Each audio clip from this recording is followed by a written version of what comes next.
I'm going to give each of my fellow panellists just a 4 or 5 minutes each, and then we've got plenty of time for questions and contributions from the floor.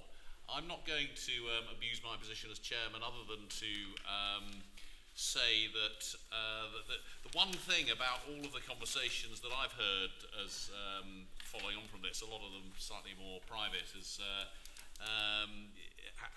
rather in the context of GDP and beyond, or beyond GDP, it really strikes me that we should be thinking about statistics and beyond, in the sense, or data and beyond, not beyond the current data that we do have. So there's a lot of focus, quite rightly, on administrative data, but what makes my blood run cold is when people say, well, that might mean we have to stop having some of the surveys that we've got. Well, given that no one outside government gets access to any administrative data, that essentially destroys the UK social science community overnight. But it also will mean an awful lot of things that we need to know that we won't be able to know about. So my one plea is, don't throw the baby out with the bathwater as a result of this. We for sure need more use and access of new ways of getting hold of data within ONS, but my goodness me, we can't afford to lose what we have at the moment, and particularly we can't afford to lose it outside ONS, where, as I said, essentially there is no access to any of this other data that people occasionally talk about. Let me stop there. That's the thing I rant about whenever anyone gives me the opportunity to rant about it. I'll start off with Charlie, if that's all right, and your responses to what you've heard today, and then maybe Jonathan can talk about where ONS is going with this.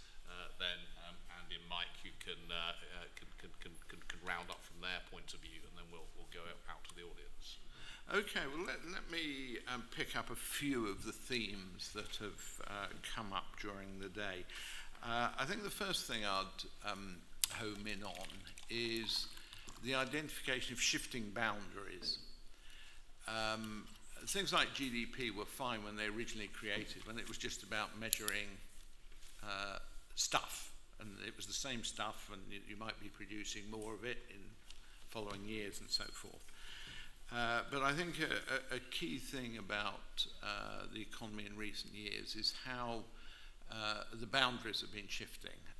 That's partly in terms of industries and industry classifications. That's come up today.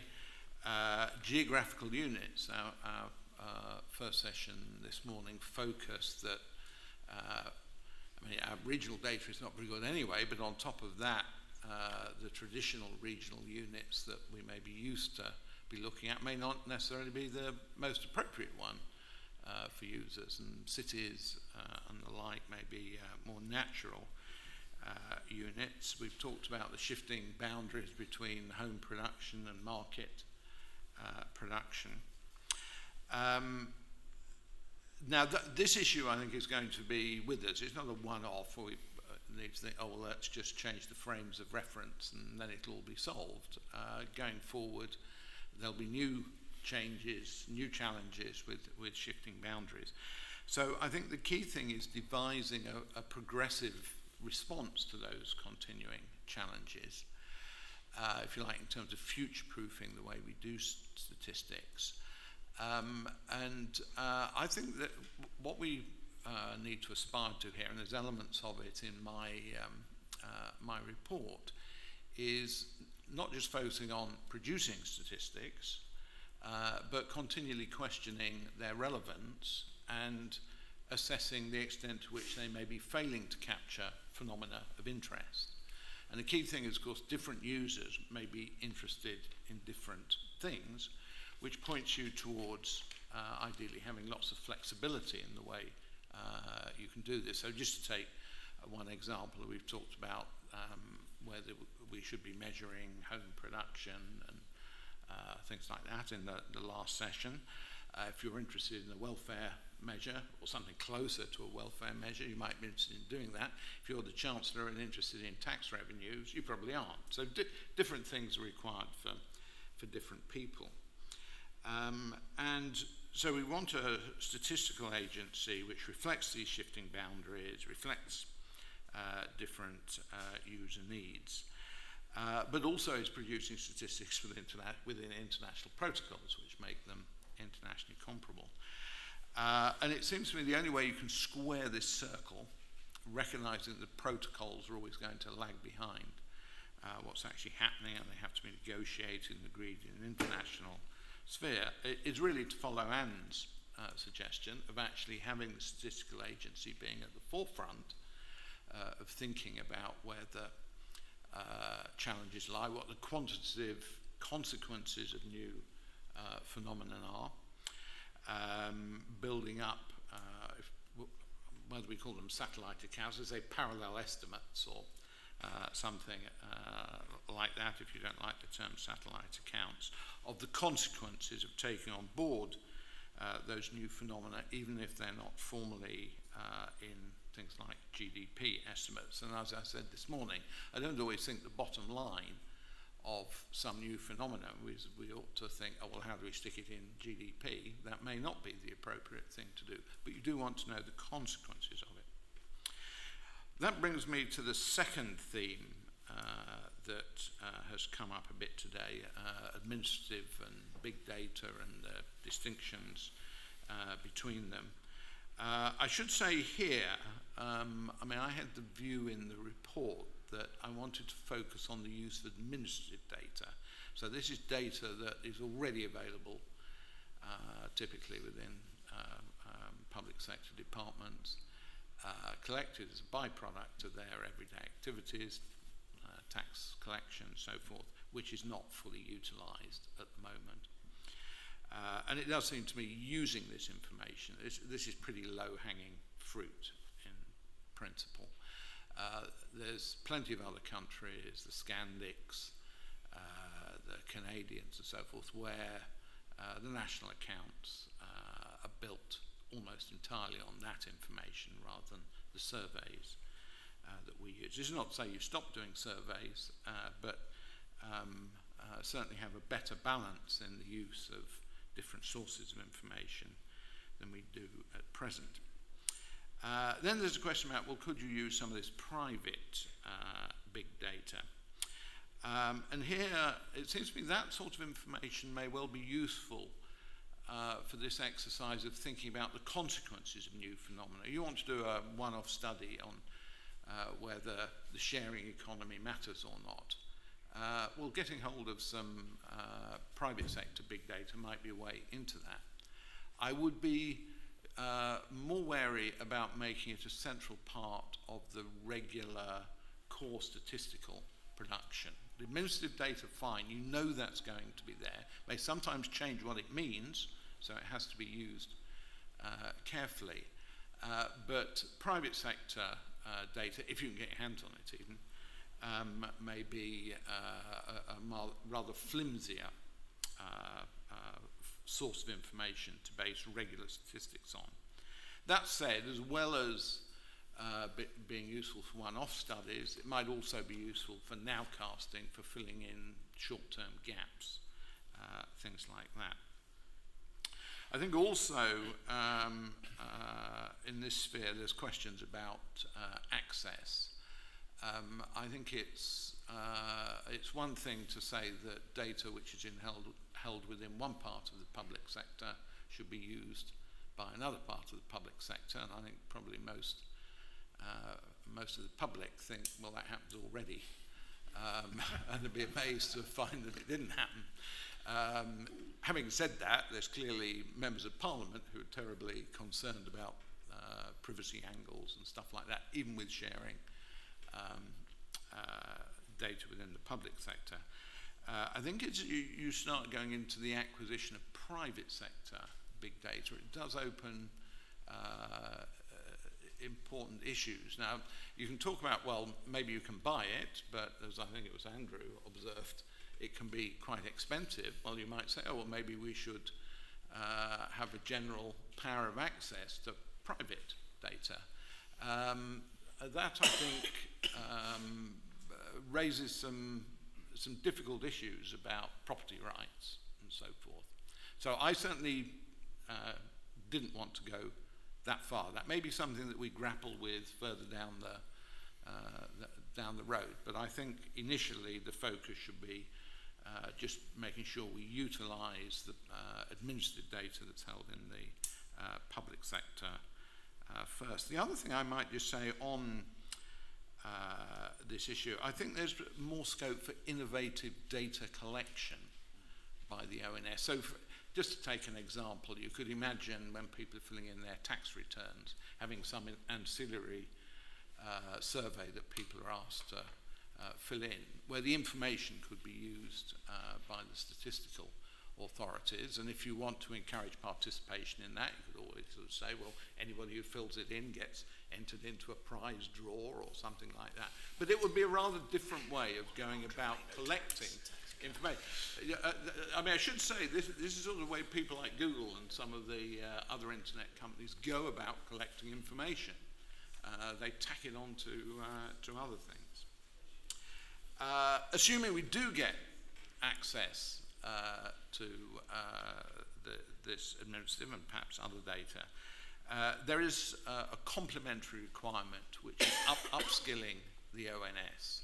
It is very noticeable that the countries that make a lot of use of administrative data, and we've talked about the Dutch and the Canadians and so forth here, the Scandics, they are very noticeably analytic organisations.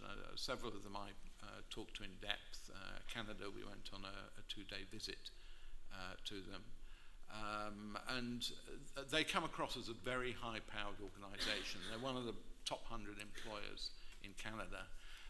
In Norway, Statistics Norway is apparently part of the Iron Triangle, as they call it, comprising the central bank, the finance ministry, and the statistics authority. They're really thought of being at the centre of things, and it's reflected in the sort of people they have working for them.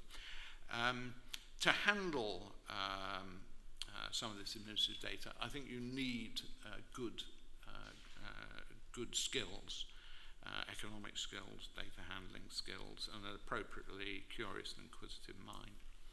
The final thing I'll just comment on is something that John Pullinger raised this morning about dealing with what he called the roller coaster, which is you have periods when everybody says, oh, we must get this corrected, and everybody is pulling on board and there's some new centre created, and then a few years down the road it all goes into reverse and the ONS gets its budget cut, and there's some new challenge that comes along and everything gets focused on that and other things that get dropped. Part of the obligation here is obviously on the Chancellor to ensure that there's reasonably steady long-term funding. Fortunately, the public spending settlement for the ONS this year was, or for the next 5 years, was reasonably generous compared to what some other departments had to accept. But it will be important that it's followed through into the next public spending round, and that there is a good, steady, reliable base for the ONS's operation. On top of that, I think a lot hangs on the UXA board in setting a medium and long-term strategy of where it wants to get to, and resists the pressure to move in the direction of whatever happens to be the latest hot topic that politicians have got interested in. That may not always be easy to do, but I think it's important if we're to move to a better place. So I'll stop there. Fantastic, thank you, Charlie. So a couple of thoughts there for you, Jonathan. I mean, do you want to become part of a new Iron Triangle with the bank and the Treasury? And actually, I'd be really quite interested in hearing your views about sort of organisationally how the ONS is going to move forward. Yeah, so I'll just say a few things. I think building on some of the things Charlie said. I fully agree with the point about flexibility.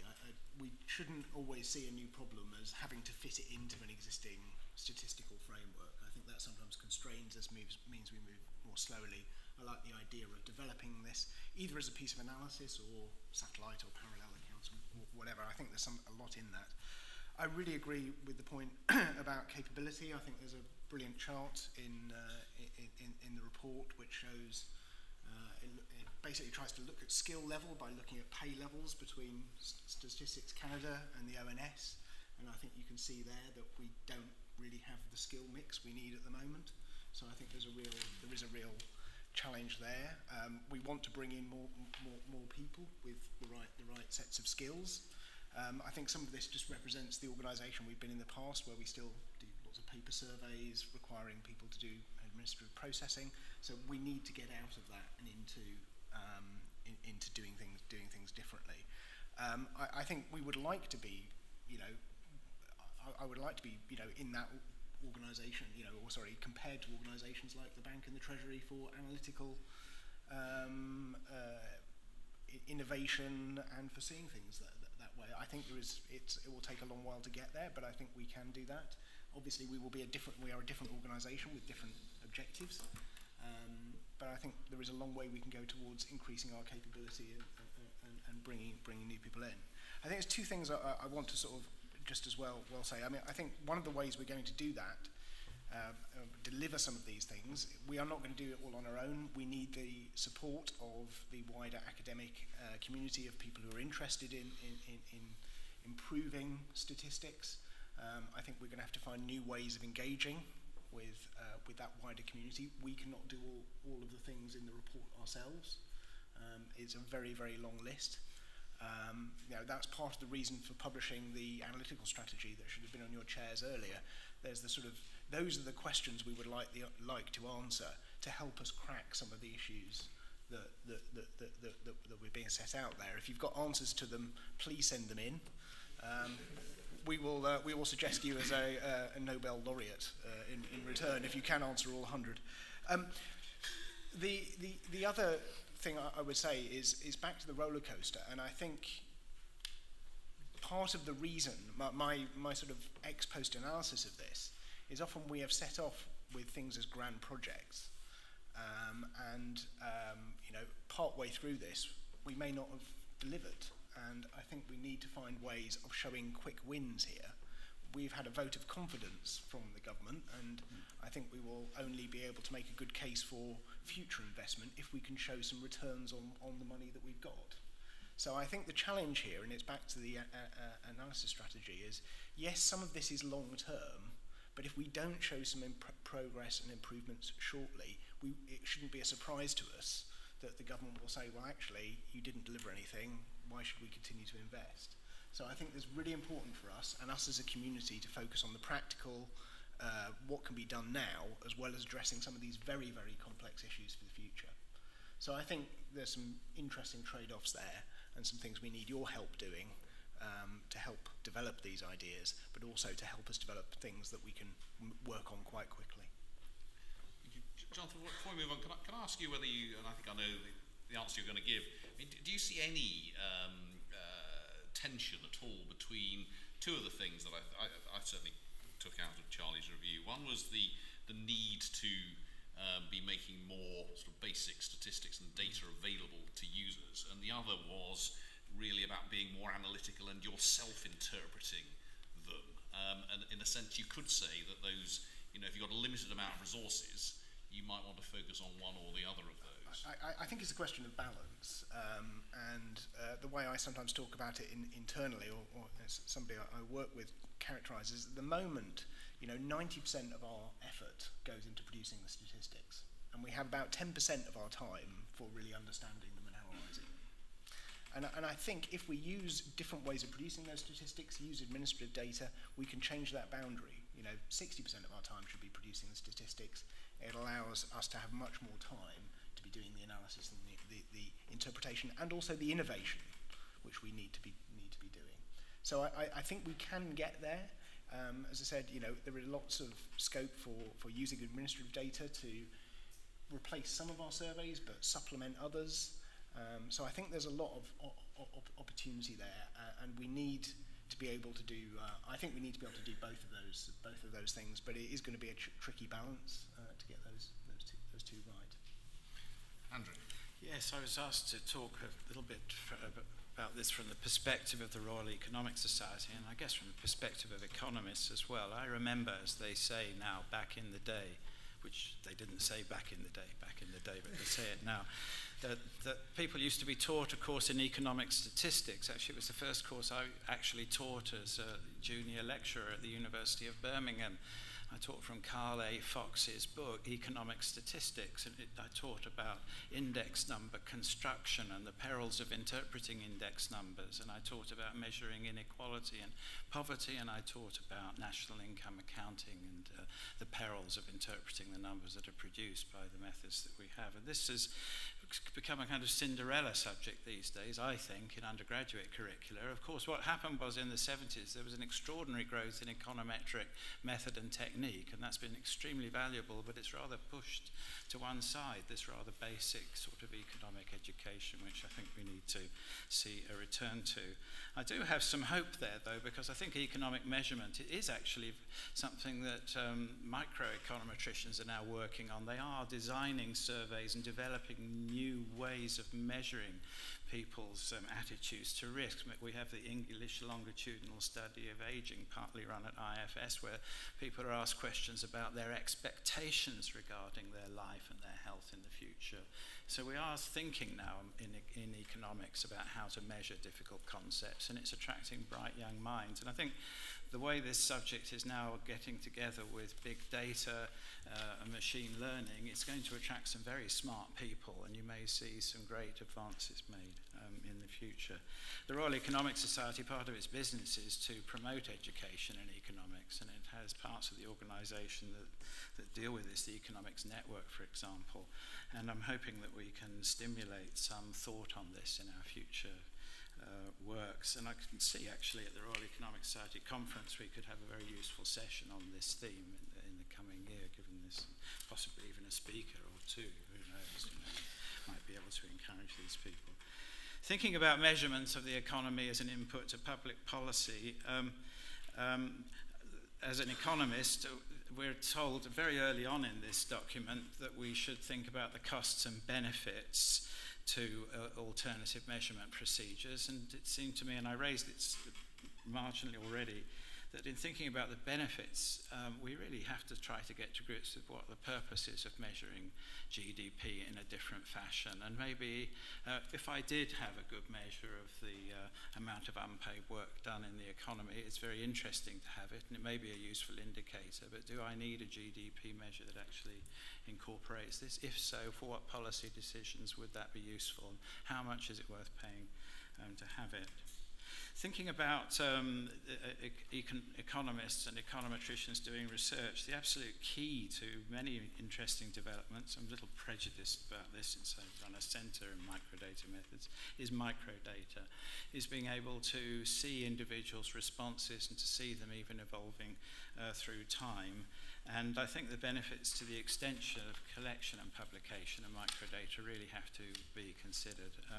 There's been great advance here in the Understanding Society survey. Now 40,000 households are questioned every year, believe it or not. They're not knocking at my door. Every 2 or 3 years might be enough, actually, for most of the things that go on in human life.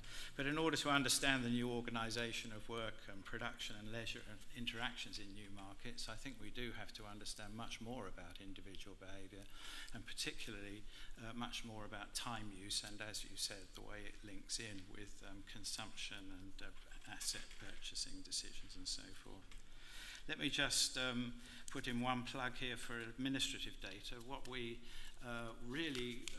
what has taken, I have a number of colleagues who almost uniquely work with Scandinavian researchers, and the reason is that they can answer questions about things like intergenerational transfers of income and wealth and social mobility, because these countries have put investment into making administrative data across generations available to their researchers, and you have to be involved with these researchers to work with these data typically. It will be a great day when we can do this in the United Kingdom, particularly with the changes that we see in the composition of society and the workforce. Just to say then that the Royal Economic Society is very pleased to be a sponsor of this meeting and stands ready to take this discussion forward. the British economists somehow invented this subject. I think of Richard Stone, I think of Jim Mirrlees, and we have an extraordinarily high quality cadre of economists here who can be called upon and would very much like to work more closely with ONS. I'm sure of that. So thank you very much for this opportunity for coming today. Well, thank you very much. I need to say nothing because I agree with all of that, as you'd expect. Well, that's why you So we'll move over to Mike, who will give us some perspectives from the National Statistics Advisory Group. Fine. Yeah. Like Andrew, I was asked to say a few words about the RSS's perspective on Charlie's report.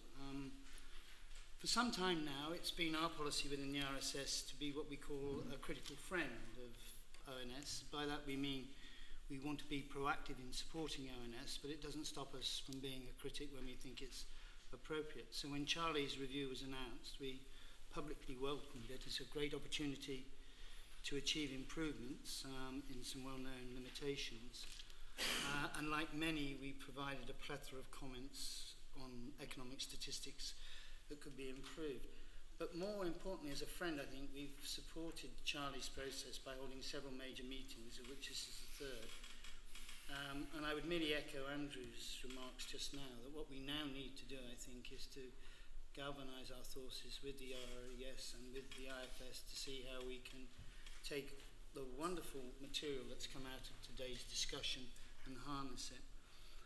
So it hardly needs saying that we publicly welcome the Bean review, and I just wanted to flag up 3 issues on Charlie's review from our perspective. I mean, one of the big concerns when the review was announced, amongst the statistical community at least, was whether it was a threat to ONS's independence. And we were very pleased when the report actually made the point that Charlie had no plans to change the existing arrangements. It didn't stop Andrew Tyree from the Treasury Select Committee firing a shot quite late on in the day to try and move the goalpost to the Treasury managing ONS again, but fortunately that didn't happen. And I think, pick up one of the points that Charlie just made, when we were developing the arrangements for independence in the UK, I too visited Norway and spent some time talking to them. I didn't know about the term Iron Triangle at the time, but I think the thing which gave a lot of the Scandinavian countries their true position in statistical terms is statistical independence, and that counts for an awful lot. So to that extent, Charlie, thanks for that. I think one of the things that's come about through all the discussion on the digital economy is what kind of statistician do we need in the future? And I think, you know, the classical statistician that I joined when I joined the GSS in the 70s is no longer fit for purpose, because they need to be much more adept and flexible at understanding sources of statistics and also the ability to manage data in a way that hitherto they haven't done. And I think that presents challenges for us as an organisation, the RSS, in terms of what is a data scientist as compared with a statistician, and what are the professional qualifications that are needed to support all of that. So I think there's quite a bit of work to be done there, jointly with probably ONS and others. But I think the one thing I wanted to finish on, and really I think for me it's the most significant aspect of the lot, it's been mentioned endlessly today, and that is the whole question of access to administrative data. I was responsible with Jill for managing to force into the last bit of legislation the opportunity for sharing of data. But the culture at the time was so strongly averse to this that we ended up with a ragbag solution which clearly hasn't worked. I don't think that culture has changed much in the last 7 or 8 years. And I still think there's a very strong reluctance to share data amongst, as Charlie described, them Crown bodies, government departments. And I do think there is a concern. We've been working very closely with the Cabinet Office on the development of the new legislation. And as Charlie said this morning, at the moment, the approach is to make it permissive. That's to say, to allow the department that's exporting the data to take the decision. That isn't going to work, and it's got to be directive. And I've heard excuses, oh, one government department can't direct another. But if the Canadians can do it, if the Irish can do it, if the Finnish can do it, why the hell can't we do it in the UK? So I think there's some hard yards yet to be done if this does become a legislative proposal And we've all got to work very hard, I think, people who support the principle, to achieve that end. So I just wanted to finish on that particular point, Paul. Good, thank you. Well, that to some extent reinforces where I started. So I'm very pleased with that. So we've got 20, 25 minutes or so for any contributions from the floor, and anything that these guys have said, either about the capability and governance of ONS, if you want to go down that route, or about the specifics around the measurement of GDP or administrative data, or anything along those lines. So gentleman here in the middle, and then someone at the back. From University of Warwick. I have a very general point to make about the discussion of information economy, and that is there are really two very different aspects. On the one hand, as we've heard, information is a public good, now often being privately produced. That's the good news. On the other hand, as Stiglitz often points out, if there's asymmetric information, it offers opportunities for those who have the information to basically exploit those who don't. And one good example recently discussed by Akerlof and Schiller in their book Fishing for Fools is the way in which investment banking and the rating agencies may have colluded in mislabeling subprime assets. They feel that kind of collusion may have been responsible for the financial crisis. So I thought it would be worth putting this firmly on the table, that there are downsides as well as upsides to this information revolution. And that may explain why these two things seem to coincide. We have this big, fast growth of technical progress in information, as we've been seeing, plus we've got this huge financial crisis. Are they connected? One for you, Paul. Maybe. Charlie, I think.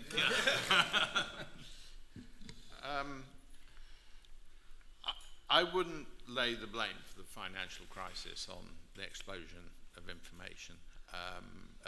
There are plenty of things that played into it, including the high degree of stability in the pre-crisis period, which made financial institutions willing to be more leveraged because they thought it was a less risky environment.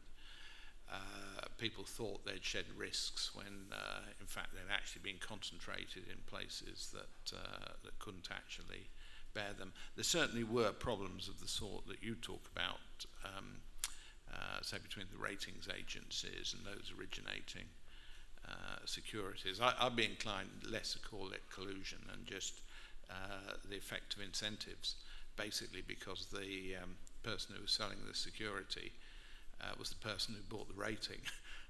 Well, there's obviously an incentive if you're a ratings agency to say, yes, of course we'll make it AAA, because if you're not going to give it AAA, they'll just take it somewhere else. So it's competitive forces rather than downright collusion.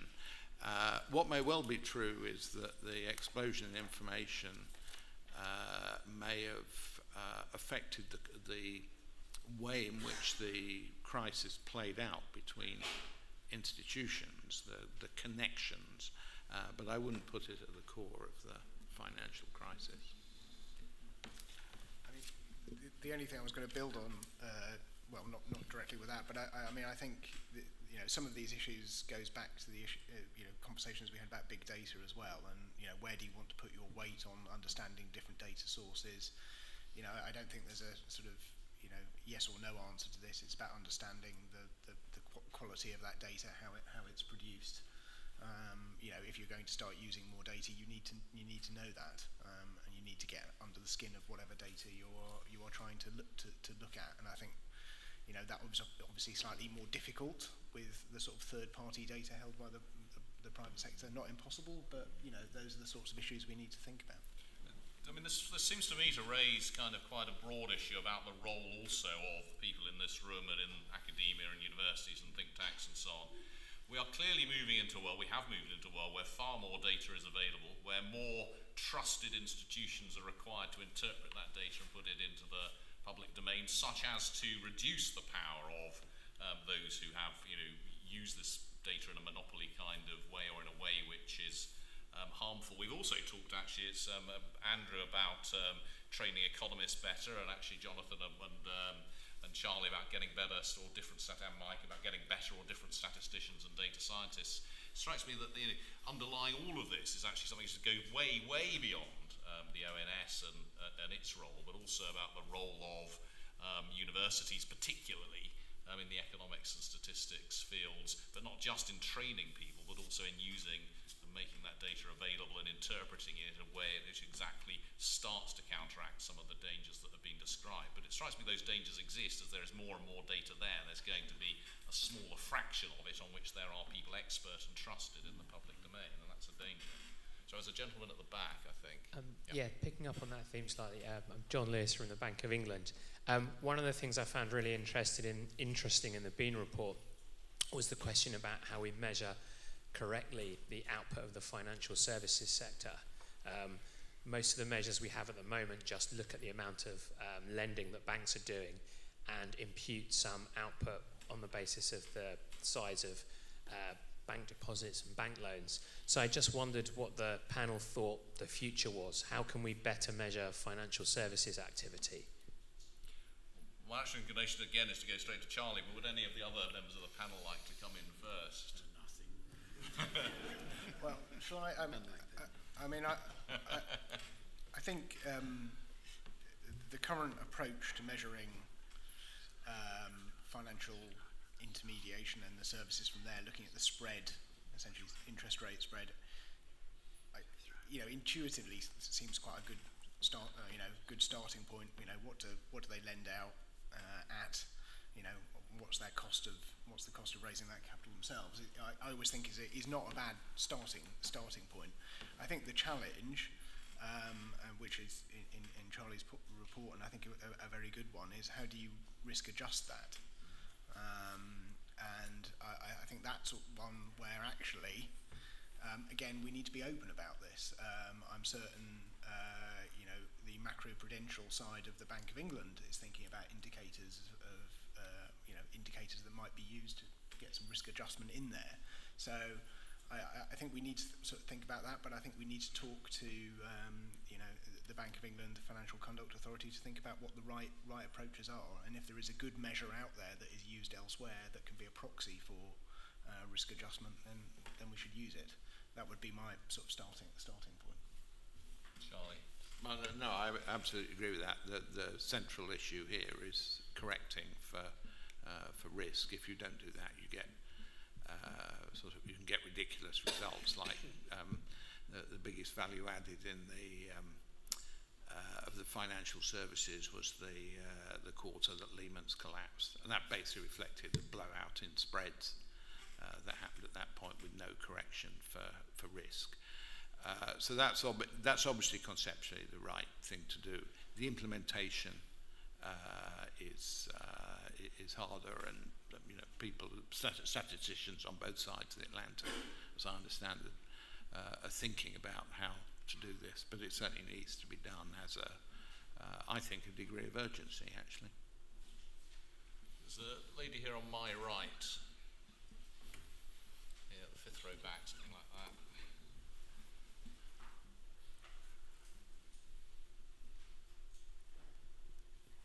Mary Spowage, I lead on National Accounts for the Scottish Government. I was struck in the discussion about regional statistics that the sort of devolved administrations didn't really come up. It was sort of focused on cities. But as the challenges were outlined on the production of regional statistics, it struck me that this has been a road quite well travelled by some of the devolved administrations in terms of taking what ONS have and the information that they collect about GB or the UK, and finding ways to produce more timely information which is more responsive to local policymakers and so on. So I guess my point was that I think that the regional statistics agenda can learn a lot, I think, from what's happened already in certain parts of the UK, because a lot of the techniques are going to be very similar in terms of producing more information at different levels. But I definitely, as a fellow producer of economic statistics, I definitely echo the comments about data access and our nervousness about access not just being about ONS, but about other government departments. And I guess as there are more bodies producing regional statistics, how do they get access to the information as well? And finally, as someone who works with lots of different parts of ONS at different times, in terms of the kind of curiosity about data and so on that's been mentioned, sometimes I feel like the systems kind of can hold people back from being curious. We are quite small. We've designed our own systems, and we have the flexibility to interrogate data the way we wish. Sometimes I don't feel that people in ONS always have that flexibility. And I think that's just something to think about in terms of improving the curiosity of ONS. Thank you. Very interesting set of points there. Does anyone on the panel want to respond? I don't think it requires a response if people don't have anything to say. Nope. Let's move on to a next gentleman in the middle here. Hi, Carl Allen. I'm a member of the public, so I'll sort of ask public questions. We talked about the increase in the flow of information, but that was also accompanied by a massification of higher education in most economies. But sadly, it didn't lead to an increase in understanding so that we may produce more statistics and better statistics, but somehow it doesn't seem to reach the public. And I lay the blame squarely on the universities. Why shouldn't statistics be compulsory even if you are doing art? It's a modern skill, I call it, of living. 2, so I remember my mother explaining to me the first time she went to a public meeting for women, and they were going to explain GDP. And to her great annoyance, when she reached, she found that they were not talking about GDP. They were talking about GNP, but they were calling it GDP. And when she asked the guy, well, explain the relationship between GDP and GNP, he couldn't. And to me, you know, how can you talk about GNP and you can't explain the relationship to GDP? Which is, you know, we talked about that a bit earlier, what is unpaid labor. But still, while we focus on measurements, we don't focus on the relationship. And I think it's more important to understand the relationship in order to have a better understanding of economies. And third and final point, what statistics won't tell me is this: for a similar house in different periods of time, it will tell me the different prices for the same house, not the same, a similar house. What it won't tell me is that, let's say in 1986, it took one person to buy that house, and in 2008, it took 2 persons. And we could compare it in terms of skill. It took 2 persons to buy that same house. So churning out more statistics and better statistics, but no understanding of how it works. Thank you very much. I mean, actually, I think I think you can derive your second point quite clearly from the statistics, but I think your first 2 points are really important and interesting, and I'll go to Mike and Andrew to address them. I mean, as the representative of the higher education, one of the representatives of higher education here, actually explain why we don't understand more than we do at the moment, and then Mike, maybe you want to talk about the role of people like us in helping that understanding, or the role that ONS might have. I'll just respond very briefly. I think you're absolutely right. First of all, I think everybody, whatever subject they study, should do a course in economics at the very start of it. And a little bit of econometrics maybe on the side. But I do think we're terribly bad at communicating with the public the nature of economic thinking and how it can help in understanding these problems. And the Royal Economic Society is going to try and fix that, because we're planning to bring out a new journal that will be aimed at anybody who wants to understand economics. And actually part of it is modelled on the Royal Statistical Society's really excellent publication significance, which I think is an absolute winner, actually, and I really recommend that you take a look at it. I don't know if it's free to view. Is it free to view on the website? No, it should be. not. It seems to me it should be, because it's fascinating articles, explains how statistics works, and every day matters, and matters that matter to people. I'm hoping the RES can do the same thing soon. Where statisticians lead, economists follow. The Royal Statistical Society has been devoting a lot of time over the last few years to education at various levels, and we've been running with Statistician for how long now? It's the general education program for school children and so on. 20 years. And we also run courses now for journalists, because I think part of the problem is the way that the data and the information get presented in the media in the first place. But I think there's also a responsibility on ONS. I know it's something that Jill and Natalie John and others will have taken very seriously, and that's improving the standard of the presentation of the material in the first place. And if I can pick up again Charlie's point about Norway, it was fascinating for me when I went to Norway to discover that the way they operated there was to use professional journalists to write their statistical releases, simply to get across the message clearly and concisely. So I think there is a lot of effort going in. I mean, perhaps we're not getting it as good as it could be, and that's a case in point. But I think there's a lot of effort already going in. I couldn't agree more. I mean, I think there's a long way to go, and I can't believe some people leave school without a working knowledge of differential calculus. So I have quite high standards here. But no, more seriously, I mean, I think and I think one of the issues that, again, looking back over my career, I think all the analytical professions, and perhaps all the scientific professions more generally, I think there are three aspects to what we do. One is understanding the data we're working with, and different professions will look at that slightly differently, but it's understanding the data. There are then the tools of the trade. So economists will have certain analytical techniques, there are others for statisticians. But the third one is communicating. And I think that third competence is the one we tend to undervalue. Being able to take some of these things and find ways of communicating them effectively is really, really difficult.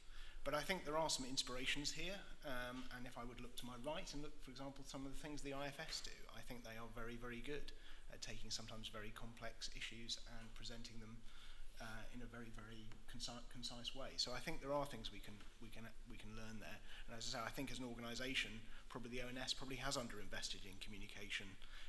When I look at some of our statistical releases, some of them look unchanged for probably 10 or 15 years, and I think we need to continually evolve them and look at new ways of communicating. But communication is really important. If you can't sell it, why bother making it? I think is part of the message here. Yes, there is an issue with the media as well, too many of whom are not confident enough. I would nevertheless, one thing that is remarkable is that the OECD survey of adult skills finds that 10% of graduates in the UK are not even got basic skills in literacy or numeracy. This is worse than any other country by miles. And this lack of literacy, this lack of numeracy among our graduates, going back to the question about the massification of higher education, is a huge issue. I've got an article on the Times tomorrow if you want to find out more. Behind the paywall? Probably. Oh gosh. We're running out of time. Should we take these 5 questions all very quickly in a row, and then I'll ask the panel to sum up? So I'm doing research in dynamic general equilibrium model for the growth and the income distribution. I have a problem with ONS. There has a lot of data, plenty of data, but the issue comes when the classification do not match. For example, I am having a trouble of there is a industrial classifications, all different 90 industry or 123 industry. We have that sort of classification. On the other hand, we want to map that to the households. So household distribution, major objective is to study the income distribution and the impact. So we don't get the information of the consumption pattern by the household. Okay. So obviously there are so much data, but I think the classifications are not matching, so there is a trouble that can be improved. Okay, thank you. That's a somewhat specific issue, but well, it sounds like one for you, isn't it? Okay, well, let's get some other questions. We're going to have to stop at this point, Margaret. I'm Margaret McAvoy. Just stepped out after 35 years in the government service. My question really is, I'm hearing a lot about improvements in the engagement between the ONS and the academic community. Didn't hear so much about engaging with policymakers really within government, which is absolutely critical. And I'm aware, having spent time across about 10 different departments in government, including the Treasury and various others, there's a very good network and engagement strategy with the statisticians within departments, but it's not so good really with economists. My question is, what are your sort of plans for going forward? Because I think that's a very good community to engage with in the agenda that you're going to be taking forward.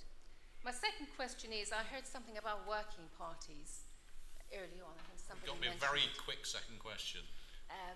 What's going to happen in the future and how are you going to take it forward? Okay, where were the other... Oh gosh, I can't have all of these. One here. Very quick question, just following up on something that Jonathan mentioned. I wondered where you see the boundary between data production and analysis, especially given you're going to introduce admin data and big data. You're going to start using more and more analytical techniques, which then obviously has an implication in terms of further analysis on that data. Okay, there's someone over towards the... Take these two at the back here, then I'm going to have to stop. Yeah, just a point about administrative data. I think we should spend more time looking at designing admin data sets to join together, as opposed to working out how to join them together. And if they do have limitations, to add fields in to those admin data. That seems to be the best way to start. Okay, and finally, right at the back there. Sorry to everybody else, but we're running out of time. Yeah, I mean, it seems to me we've only got into this problem, and by the problem I mean all the things set out in the very good Bean report, because users have been happy to put up with what they've been fed for the last couple of decades.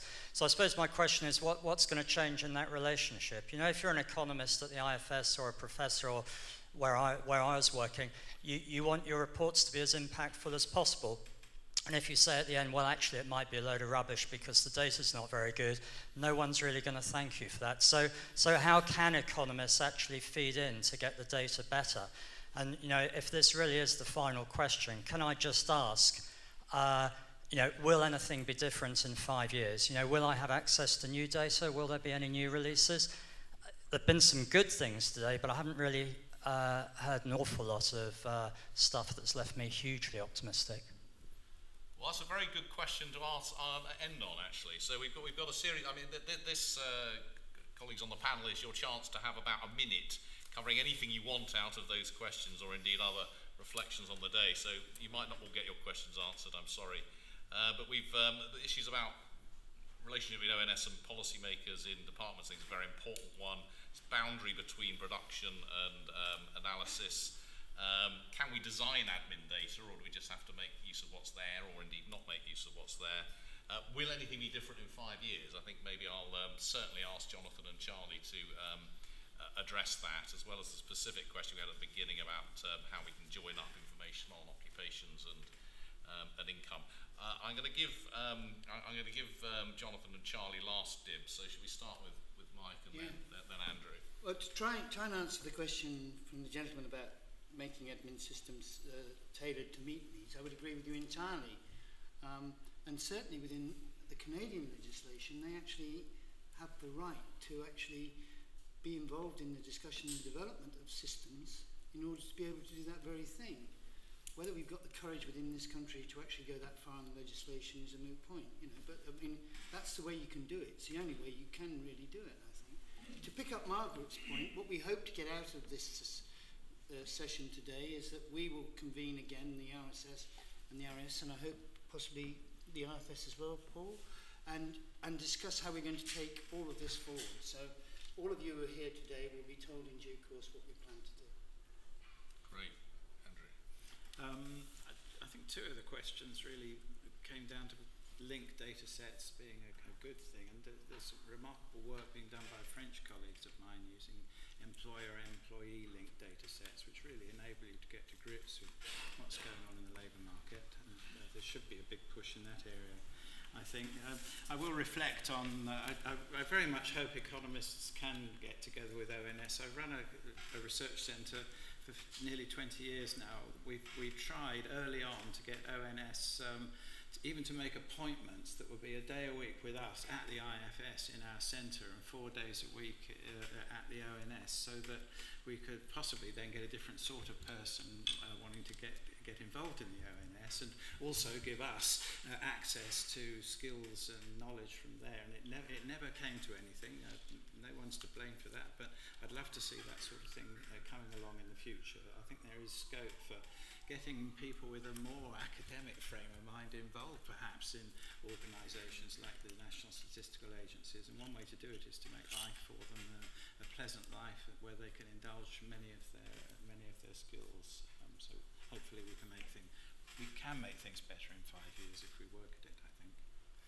Charlie, I think Jonathan last answer to this is anything going to be different, since he's going to be the one in charge of making it different. So do you want to come in next? Better engagement with policymakers.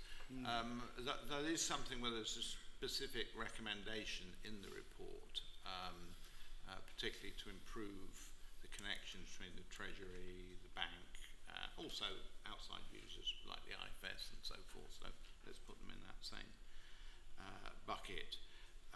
With at least the upper levels of UXA, so a regular meeting of this key stakeholder group to try and improve the information flows in both ways. So that's actually one specific thing, and clearly policymakers are a central user group that need to be addressed. Normally the concern is actually that people worry too much about those key stakeholders of the Treasury and Bank, and not enough about smaller users. But on linking data sets, I mean, this is where the real gain from Ministry of Data is, if you can link lots of different data sets together. And a key element here, I think, is the infrastructure provided by identifiers, unique identifiers of businesses, households, national insurance numbers could be part of that, or health records or whatever, and locational identifiers. If you've got that register infrastructure, that helps a lot in linking things together. You can do things without that, but it's not anywhere as good. So I think that's an important direction to be heading. Jonathan may want to add on that. Just on the final point about will things be better in 5 years? They better be. Because I'm not willing to be invited back to spend 6 months doing another report. Well, that sounded a little threatening, Jonathan. There's a challenge for So, just let me pick up a few things. I mean, I think the data linkage thing is really important, and I think we are now at the tables shaping some of those data linkage things, like the business register, those sorts of things. We are there shaping it, and I think more generally, having worked in a government department, actually government departments themselves would like to better link up their own internal data. Because it often isn't linked up even within a department. So this is a challenge. Again, the problem is everyone can sign up to the principle, but when push comes to shove, do they really want to go with it? But I think, we've got an opportunity there. I think, will things be different? And I think, I go back to what I said about funding. I think unless we can demonstrate we are on the right path, I think it's going to be very difficult for us to make a credible case to sustain the level of funding that we've been lucky to secure over this spending review. So I think there is this is a golden opportunity. If we land the legislation around data access and are able to get that right, we've got some additional resources to allow us to address these things. This is a golden opportunity. And I think, for me, we've got to start showing some progress. We want to use, for example, we want to use administrative data in some of our short-term GDP releases, or some of our, might do that experimental statistics later this year. So we want to make some progress. We also really want to involve others. And as I said, we are only going to do this if we are open. So on Wednesday, we have a sort of brainstorming event to think about the best way of engaging academics and others in this Economic Statistics Centre of Excellence that's part of Charlie's review. We really want to be open and find new ways of working with others, whether it's a research centre or other ways of partnering. So we are really up for this. It is going to be very difficult. As I say, when you look at the questions and the issues raised, they are very, very challenging. But I go back to what I said earlier, we can only do this if we work collaboratively across different boundaries with different organisations.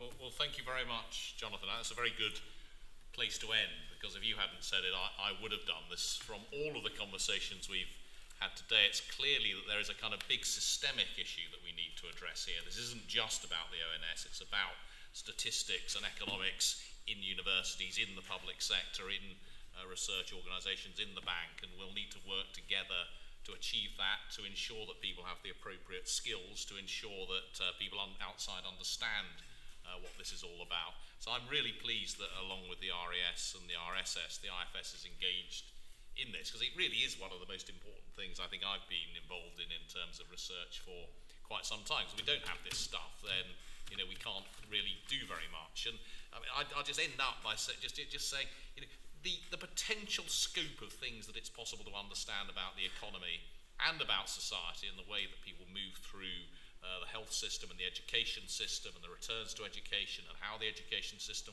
works and how the labour market works, the scope for knowing more stuff there is just vast, and the value of that is just vast.